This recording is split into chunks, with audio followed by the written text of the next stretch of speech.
Des couleurs vives, des jeux de matière, des techniques variées et entremêlées.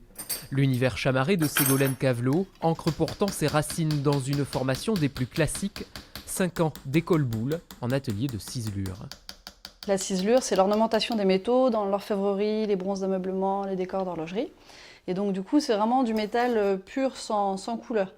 Donc moi, j'ai eu envie dans mes créations de commencer à rajouter de la couleur. Donc j'ai commencé à faire rencontrer d'autres matériaux comme de la résine, ou ensuite rebroder des perles, ajouter des tissus. Bijoux, éléments décoratifs, tableaux. Ces derniers temps, le travail de Ségolène s'inspire de ses voyages polaires. En 2016, elle se rend pour la première fois en Islande. Les paysages qu'elle y trouve la marqueront profondément. La transparence, les couleurs, les contrastes, les noirs de la lave ou la mousse qui est très très verte ou certaines sources d'eau chaude aussi qui sont une couleur un peu opale.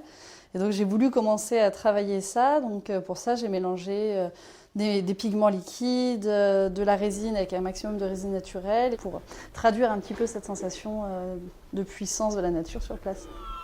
Aujourd'hui, l'Arctique ne la quitte plus. Au mois de mars, Ségolène Cavelot rejoindra pour un mois une résidence d'artistes au Groenland.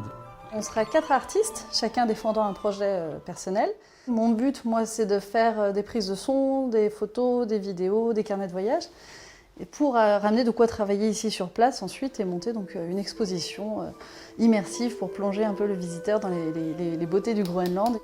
Un travail que les Périgourdins pourront découvrir cet été au Musée d'art et d'archéologie du Périgord.